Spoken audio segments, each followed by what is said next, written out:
everybody, Pete from Carpizzo's Kitchen.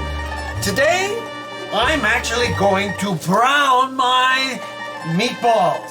So, I'm making for us a nice pesto ricotta meatball with basil in it. So, we're gonna have a pesto basil ricotta meatball. I've mixed them up already, as you can see here. I've got them ready to go. I'm gonna make a few here so that I can put on the pan over here. We have them on the pan because I'm gonna take them in and I am going to brown them today. You're gonna brown the balls? I'm gonna brown the balls, then I'm gonna put them on the stove in our sauce. Oh, I like when you brown the balls. Oh, I know you do, Anthony. You like brown balls in our sauce. So here we go. So I'm gonna finish Wait, this can you out show me how to do that again? one more time. Oh, wait. Well, We try to make it all the same size. We try to make them the same size, as you can see on the pan.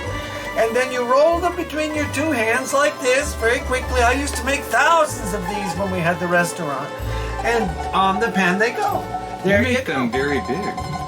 And we like them a little larger here in our home. You can make them smaller, medium, or large.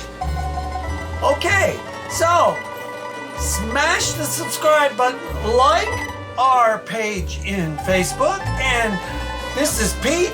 Remember to cook, eat it, and enjoy it. And get a glass of wine, chin chin. Pete at Carpizzo.